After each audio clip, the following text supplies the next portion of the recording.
Jam. Oh! LeBron James with no regard for human life. I'm not going to guarantee no championship. I'll tell you that. I'm just trying to do the best I can. Oh, blocked by James. Cleveland! This is for you! Laker Nation want their respect. I want my damn respect, too. LeBron James is now the all-time leading scorer. This is one of the long-term dreams I always had. To be able to be along my son has been one of the most gratifying journeys. The first father-son duo in an NBA game. To the cutting James. Oh, look out! The legend of LeBron continues to grow. Who else but the king? One thing I always say, don't never let somebody tell you you can't achieve something. Don't never let nobody tell you that.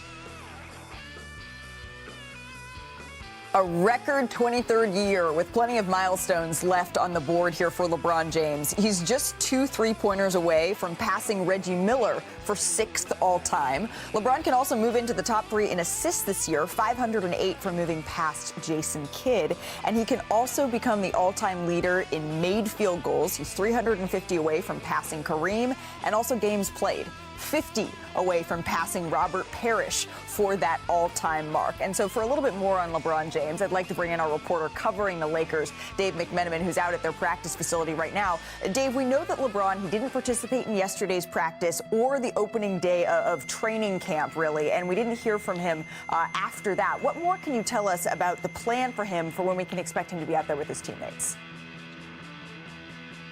Yeah, Malik, he's not going to be setting any statistical milestones in the preseason, I don't think. He has been ruled out for the time being with nerve irritation in his glute. Now, I'm told that this is a situation that Lakers believe and LeBron James's camp believes that with rest and therapy, he can overcome it. We have about 3 weeks until opening night, and kind of the thought process for everyone involved right now is let's get him right for when the curtain comes up on the season. That doesn't mean at this point that the full preseason is completely ruled out, but certainly he will not play in the Lakers preseason debut Friday against the Suns, sources tell me. And it's going to be taking the long approach to the entire season because this is uncharted waters. There's never been a guy to play 23 years, and they want to be able to have him ready to play his best basketball come April through June if the Lakers can put a run together. Can we start calling best basketball basketball? Does that work as well? Dave, thank you so very much for your insight there. Basketball on tip-off of preseason. That's where the 76ers and Knicks, they're going to play in Abu Dhabi. Jalen Brunson, Karl Anthony Towns, Paul George, Joel Embiid, and the Sixers fully immersing themselves in the culture out there. This is the second time the NBA has held a preseason game in Abu Dhabi. And with the Knicks and the Sixers there, so is our worldwide Brian Windhorst, our senior writer. Brian, how's it going out there? This is what, like the 5th different country you've joined us from? I don't know, but this is the 3rd straight year I've been in Abu Dhabi. They love the NBA here, and it's really become a home away from home for the league. We've seen Abu Dhabi, Lille. There's a whole bunch of places we just showed that you have joined us from. But we are 24 hours away from tip-off of preseason basketball in the NBA. What are the plans for former MVP Joel Embiid this preseason? I imagine all eyes are on that, even in Abu Dhabi. Yeah, you're not going to see him here in Abu Dhabi. He was not a full participant in practice. Paul George was doing more in practice coming off his off-season knee surgery, but he is not going to play here in Abu Dhabi. All in all, you might see about a handful of Sixers players from their core not available. Just today, the 76ers announced that Jared McCain had surgery on his torn thumb ligament that he suffered last week. Sometimes seems like there's a day that goes by where they don't have bad news. But the good news is VJ Edgecombe, their high draft pick from last summer, and Tyrese Maxey are out on the court, are working on their chemistry. Already Edgecombe has really impressed his teammates with his shooting. His athleticism is already off the charts. So if you're going to look for something as a 76er fan, get excited about your first-round draft pick and your all-star Tyrese Maxey. I want to bring our front office insider Bobby Marks into the conversation. I don't want to pour a wet blanket on the 76er season already, but darn it, we're having this conversation again about all of these key players that aren't going to be able to participate in tomorrow's preseason game, Bobby. As someone who has worked in these front offices, how are you digesting this? Oh, you want to feel good for the Sixers, but as we say in the offseason, it's supposed to be the honeymoon period. Everyone's supposed to love their roster, but it feels like we're in a reverse time machine. back to last year with the Joel Embiid uncertain timeline, certainly Paul George. Brian mentioned Jared McCain is going to be out at least 4 to 6 weeks. However, VJ Edgecombe, I guess VJ we trust moving forward, and you do still have Tyrese Maxey, but Malika, there is so much uncertainty as far as where this Sixers roster is going to go in a wide open Eastern Conference. And as we said last year, a lot of it's going to be reliant on the health of Joel Embiid and Paul George. That is going to be the story of the 76ers here for the foreseeable future, with both of those guys locked into these long-term deals. But since we're talking about a wide open Eastern Conference, let's get to the other side of this matchup, because we know the New York Knicks, they're hoping to capitalize on that, right? They started training camp. They also had some time to ride some camels, by the way. That's OG Anunoby and Patrick Ewing out in the desert getting a little camel ride there. Some bonding time in Abu Dhabi. I had the chance to ride camels in Morocco. I'm a horseback riding girl, but I didn't do that. I did in Dubai. I don't. You know, that was it? All right. Well, I am enjoying seeing Patrick Ewing do it. Let's talk about the Knicks starters minutes, right? They played 940 minutes together in the regular season last year. By far, the most in the NBA. In fact, the Timberwolves' primary starters were the only other unit with over 500 minutes. So, Monica, I'm not going to ask you about riding camels, but you do call the Knicks games. You're on the broadcast during the season.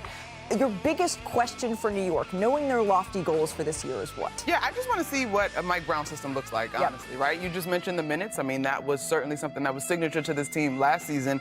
Mike Brown historically has played faster. I know that has been discussed a lot. I think there's going to be more depth consistently in terms of guys getting an opportunity to get into the rotation. And then, Malika, for me, it's not just last season, but you go back to the season prior to that.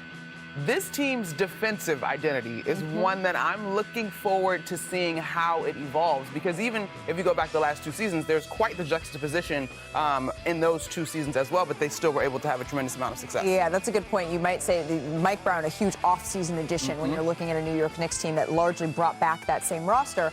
I'm curious about Mike Brown saying that the 5th starter hasn't been decided yet. That's something that I'm going to be watching in the preseason. Brian, what are you hearing from the Knicks side of things out in Abu Dhabi?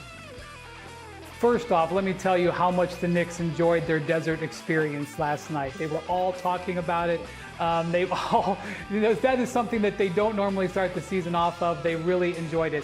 I will say that we got to watch some of practice here in Abu Dhabi today, and Mike Brown is really focusing on the offense, like Monica and you guys mentioned.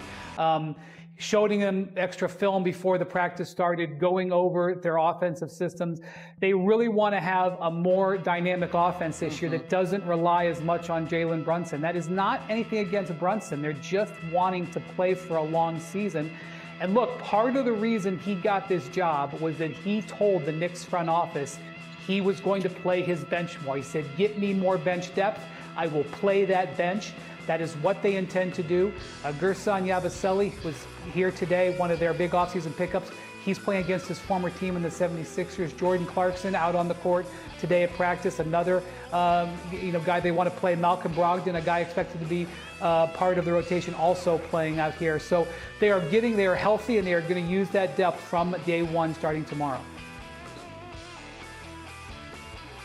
Malika, for me, it's Mitchell Robinson. I think what we can get from Mitchell Robinson last year, certainly we saw it in that Boston and Indiana series. Remember a year ago, we were wondering when Mitchell Robinson was going to come back from that injury, and he didn't come back until the end of February. And when you're looking at the potential 5th starter, is it Josh Hart or Mitchell Robinson? I would keep our eyes on Robinson here. I had an opportunity to sit with his agent, Thad Boucher, last week in LA. He told me he's in the best shape of his career right now. His weight is down. He is healthy, and most important, he is in a contract year. Something certainly to keep an eye on. A little extra motivation there maybe, but that's music to Knicks fans' ears that Mitchell Robinson in the best shape of his life. Before we go to break, Brian, real quick, you mentioned Josh Hart, Bobby, potentially being in the mix for that starting spot. How's everything with his finger? He is going to fight through that finger injury. They're going to use a splint starting in this game tomorrow. Okay. But more than the finger, like Bobby said, I think Josh Hart wants to start. He verbalized that at Media Day a couple of days ago. He wants to make a case for that. That case begins with Mike Brown's new system starting tomorrow night against the Sixers. And look, they know that Josh Hart is going to play hard no matter when he's out there. but that's another player who they've got to watch his minutes. They wanted to protect their entire frontline rotation, not just Jalen Brunson. Right, and you know what? The best competition, sometimes a little internal competition. Yeah, and I would just add on the starting mark, I think it's great. Both of these gentlemen should want to start, but I think one of the things that I got from this group a lot at Media Day is the power of the chemistry that is already established. So however the starter plays out, it might not be the starter for the entire season. It could change. I think the needs of this team under this system will dictate. But both of those guys are coming in with great attitudes going into the season. That's a great point, sort of the situational lineups necessarily based on.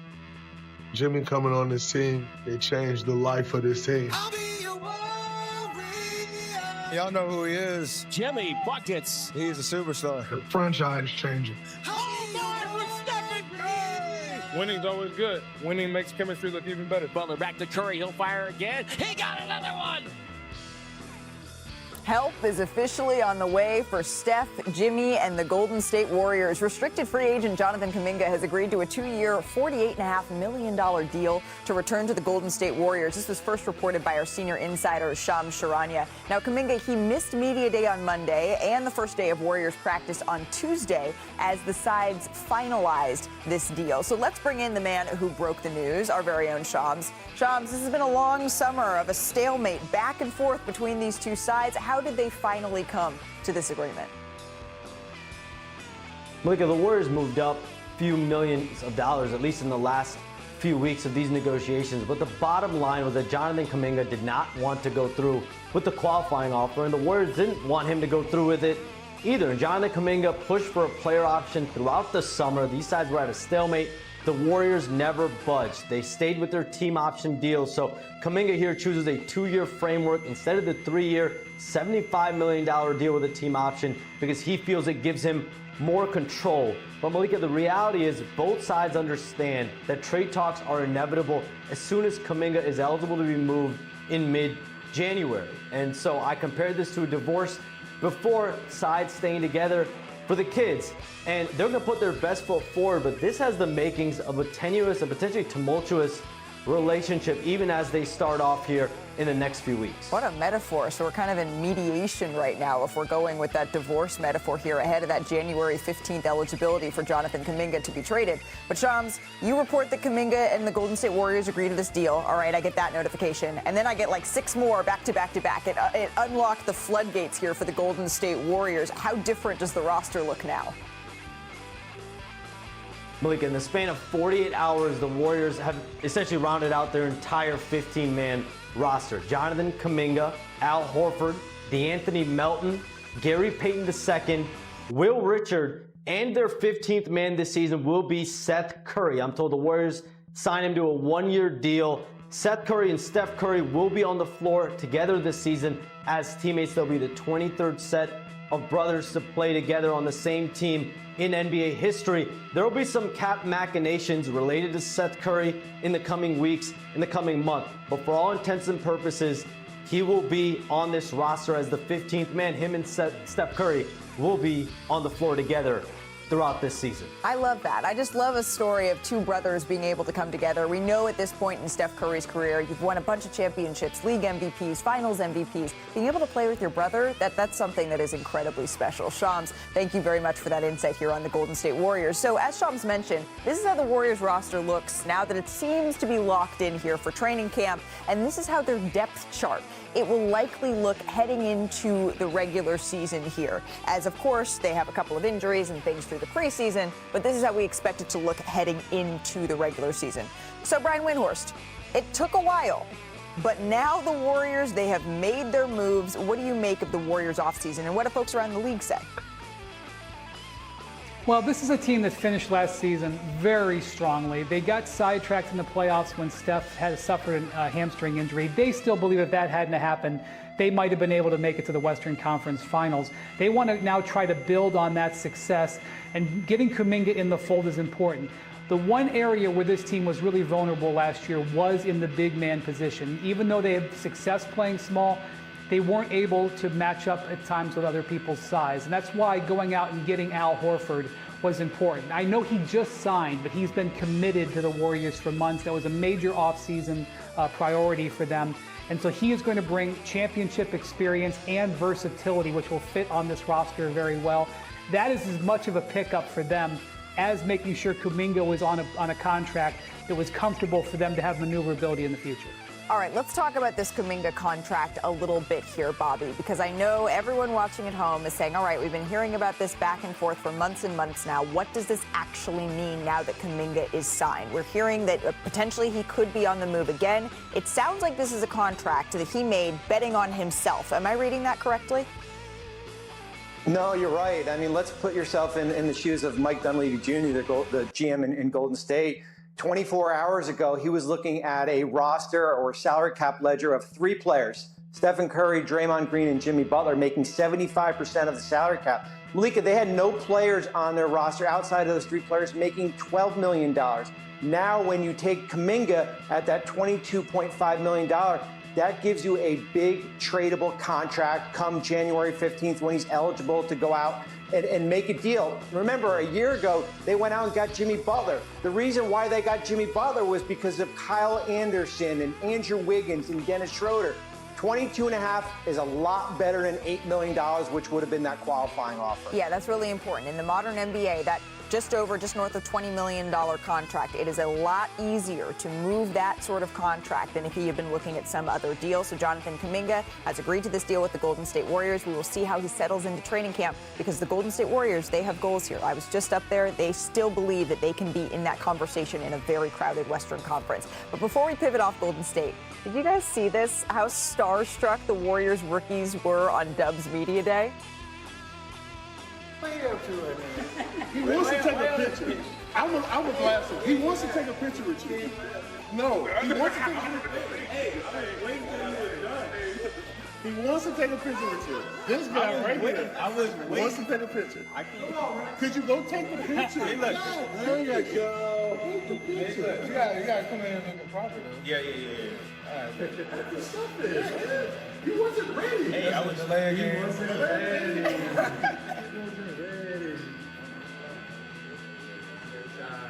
Wait, one more. You want to go out, I mean, how awesome is that? Everyone wants a photo with Steph Curry, even if you're his new teammate. You can bet on either Chance McMillian or Will Richard or anyone else, the 2025 Rookie of the Year class, instead of Cooper Flagg. It's all on ESPN Bet, and still get plus odds. The #1 overall pick is just a staggering favorite to win the award, of course, over the entire field. So for more on Cooper Flagg and the Dallas Mavericks, let's welcome in our Tim McMahon. He is at Mavs training camp. If that doesn't look like Dallas, it's because it's not. Typically, Tim, I would say howdy, partner, but instead we need to say, how is it up there, eh? Is that what we would say since you're up in Canada? We're sticking with howdy, Malika. All right, howdy, Tim. What are the early impressions of Cooper Flagg with training camp getting underway? Look, this is a guy who comes in, obviously has Rookie of the Year ambitions, but he's joining this franchise loaded with veterans who have finals experience, in some cases championship experience. So he's talking about he wants to fit in, but not fade in. He's looking forward to impacting the game in a lot of different ways. And, the first practice, Klay Thompson said the thing that really stood out to him, he didn't sit out a single drill. You could see his competitiveness. You can see this guy's basketball IQ, his feel for the game. That Jason Kidd obviously is a guy who's well known for those attributes. He said those are the things that really stood out to him about Cooper Flagg. And again, not a typical situation for a #1 overall pick, not a rebuilding team where everything's going to revolve around him. But Cooper Flagg and the Mavericks are confident that he's going to be able to make a significant impact all across the board, not just with the ball in his hands. Cooper Flagg, just one of several former #1 picks that the Dallas Mavericks have here on their roster. What more can you tell us about what you've seen from both Kyrie Irving and then also I'm curious about Anthony Davis. A lot of chatter about him today. Well, Anthony Davis has a new look. He's not exactly thrilled about it, but coming off the retina surgery, he is fully cleared. He is participating in training camp. He is wearing protective glasses, and get used to seeing that. He's going to be wearing those glasses for the rest of his career per doctor's orders. They are a little bit more stylish than Kareem's goggles, but again, that's just something he has to do to protect that surgically repaired eye. Now, Kyrie Irving not cleared, on schedule, not ahead of schedule, as Jason Kidd made clear.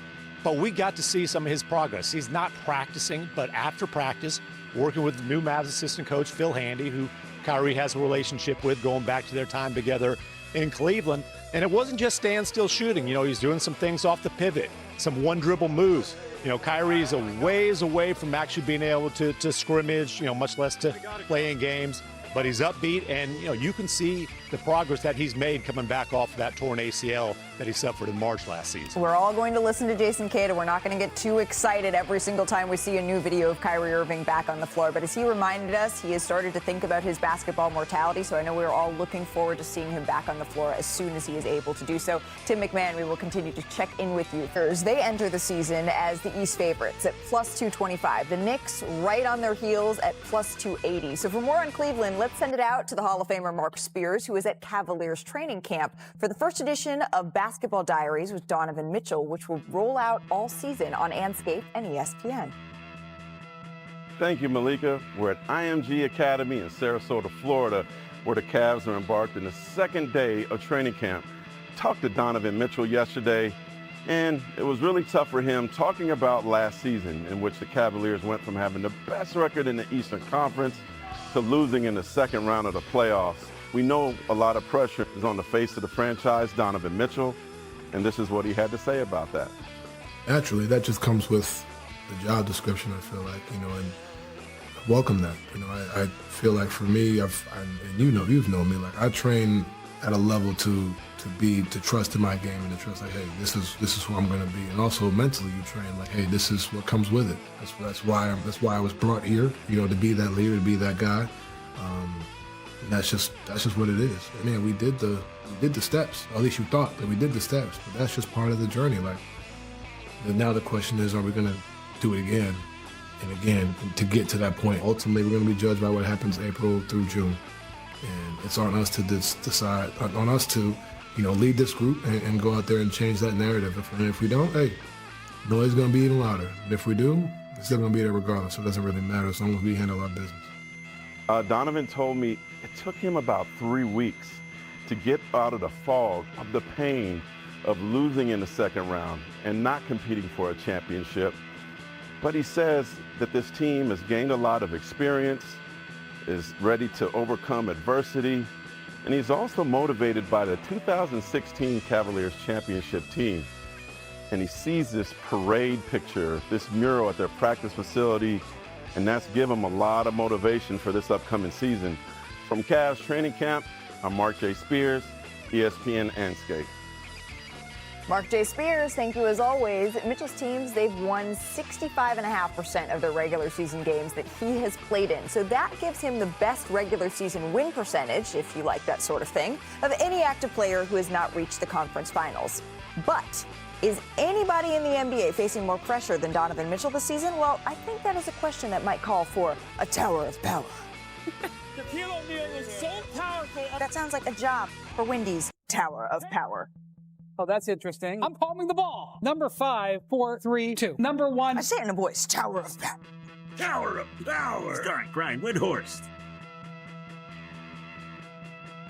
All right, we got a UAE edition of who's facing the most pressure this season, and we are going to start with Kawhi Leonard. You wouldn't think that this guy would do that. He's a 2-time Finals MVP.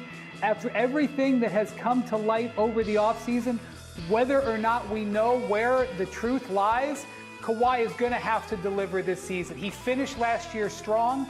He had a healthy summer. He is under the gun to prove that he is worth it for the Clippers. He is yet to return on the investment, regardless of what the final number actually was. Now, one guy who hasn't returned on the investment, that's Zion Williamson in New Orleans. They're actually on the road this week in Australia as they ramp up for this season. Zion has $90 million on his contract after this season, and none of it is guaranteed, Malika, because he has not been able to deliver on being on the court. Now, he has come back in good shape. He has said all the right things. He said he's gotten himself in condition, but he has not been able to prove it on the court. He's running out of time in New Orleans. Speaking about a player who's been disappointing in recent years, there's been no player who's been more exciting and then more of a letdown than Ja Morant. Ja Morant, even though the Grizzlies are facing early season injuries, which has become a norm, and they restructured their team a little bit in the offseason, Ja Morant has not been able to follow up on the promise that he had earlier in his career. And he is so needed in Memphis this year. They need a huge season from him in a tough Western Conference.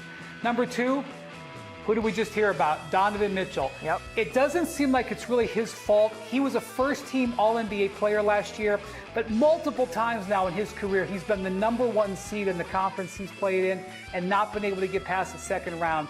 He didn't have the Cavs ready. The blame can go a lot of different places, but he accepts that. He knows this season is a golden opportunity for the Cavs to represent the East. The Cavs have to take advantage. He's got to be the leader from day one. But number 1, the player that we have been expecting to take control of the NBA for years now, Luka Doncic. We have taken that the year where he is going to win MVP has been coming for a year. This is it. He has now gotten settled with the Lakers. He's gotten himself in condition. He had a great summer. The team is built up around him. Even LeBron James is moving off to the side and saying, I'm going to play more of a supporting role, which means having the ball less. It is time for Luka to deliver on the promise. MVP candidate, trying to get back to the finals. He has all of the tools to do it. He's in shape to do it. Now is the time for Luka to come and do his own as a Laker. Number 1. I was like, where are we going, Wendy? Yeah. Where are we going? But I like that a lot. I like that a lot. I think, between the new team for Luka, obviously all of that, and I think the talent that everybody agrees is there. It's got to translate. I like this list, Wendy. Not to mention, Dave McMenamin reported at the beginning of our show that LeBron James is trying to ramp up for the ringer, saying, yes, you're going to see those videos, but let's all be patient here. Perk, how should the Celtics, an organization you know well, won a championship with, be approaching this season? Well, first of all, I need to go to where they go overseas. I need to get some of that and have Jason Tatum back. You know what I mean? I want to be able to have edges too. You know what I'm saying? I want to be able to lay it down in the front too. Okay, that's number 1. All right, number 2. Let me say this. A lot of people are counting the Celtics out. I know they had a salary dump. They got rid of Kristaps Porzingis and Jrue Holiday. Jason Tatum obviously coming back off his Achilles injury. But I believe that they will be a top 6 seed in the Eastern Conference. I believe that this is the time where Jaylen Brown is going to show the world that he belongs in the conversation, that he could actually lead a team by himself and get wins. Derek White is a guy that's always knocking at the door of being a borderline all-star. Peyton Pritchard, we know what he's capable of doing, 6th man of the year. And those players that they have on the roster, Anthony Simons, he's a proven 20-point scorer, right? And so Sam Hauser, NBA champion. And we know what type of mindset Joe Mazzulla is coming in with. He loved these type of challenges. This team is going to be ready, and they're going to be a force in the Eastern Conference until Jason Tatum get back. They're going to be a top 6 seed in the East. Perk, I love that we're on the same page on both things, because I think you and I, as 4C hair type people, our hair would never look like Jason Tatum's them soft curls. But to the point, we're not booking a trip to Turkey right now, friends. We're not. To the point of the team, I think this is an incredible opportunity. We know who Jaylen Brown is. We know who Joe Mazzulla has been. Like, we know about this team, but I think the absence of Jason Tatum does not mean that this team is not going to be good. And I think that's where maybe as we all get ready for this NBA season, folks got to sit back, right? There's no reason for him to rush back. They've got really great pieces. They are an organization that is well respected. Might it look different without him? Sure. But as you think about the longevity and the opportunity, like we all sat here 2 years ago or a year ago when they won and talked about a potential dynasty opening up. Right. And so there's still that opportunity. There's no reason to put everything on this particular season. And I'm with Perk. I think this team can still be very good without him. Well, and listening to what Jason Tatum said when he was on this show just last week, I asked him, does Joe Mazzulla even have it in him to be the type of coach that can pilot maybe a team that needs to take a break for a year, rebuild for a year? And he already cut me off before the question even came out, said this entire team is not built to be able to lose games. And so that's what each with a 30-plus point game in WNBA playoff history. That's after Young authored the first playoff game in history with 30 points, 10 rebounds, and 0 turnovers. So, Monica, what was the most impressive part? Well, first of all, let me just say I was one of the people that counted the aces out. Earlier this season, they looked crazy, and I didn't think they was going to be here. But when you talk about clutch time, Jackie Young, Chelsea Gray in particular, but it was about the patience that they were able to play with and to create the necessary spacing for whoever had the ball to operate here. This is great fever defense here, but watch Jackie Young. She makes herself available to A'ja Wilson, who naturally draws multiple defenders. She's going to be poised. She knocks down a big three-point shot, continuing to climb the ladder for scoring in the postseason. And then here, watch Chelsea Gray. Eyes on what's happening. Jackie Young keeping her dribble alive. Look at how much the defense collapsed when Asia moves and Jackie attacks the paint.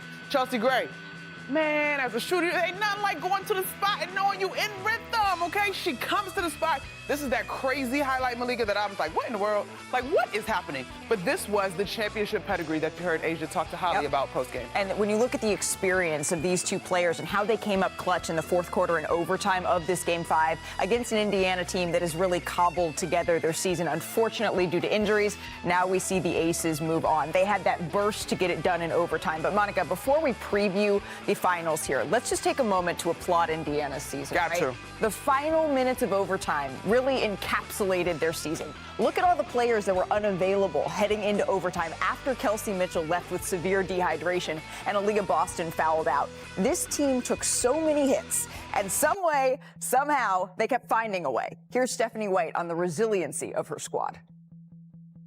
I think the first word that comes to mind is just gratitude. I mean, I've experienced some special teams in this league, in this organization, but collectively, this group has been at the top. So I'm extremely grateful for every single one of them. We know this is going to be an off-season full of change in the league, but what these women accomplished together, I mean, it's a special story. It's a special story, and I hope one day it's told. But I'm so proud and so grateful. Social media certainly reflected that admiration of the Indiana Fever season here. It's one that fans won't soon forget because I think there's going to be a lot of what ifs. What if this team was healthy? And that's going to turn into what could be for next season, Monica. I couldn't be more impressed with what Indiana put together here. Yeah, look, Natalie Nakase totally deserved Coach of the Year. Yep. But if there was a version of this award for the postseason, it would go to Stephanie White. And I think I said this last night during our countdown show, Malika. The Minnesota Lynx were praised because so much of what they do is everyone plays in their role. They're a perfect team. I think you almost have to apply the similar logic to the Indiana Fever because what was so beautiful about them was it was clear. Kelsey Mitchell is top 5 MVP candidate. Aaliyah Boston's available in the paint. Lexi Hall's going to do it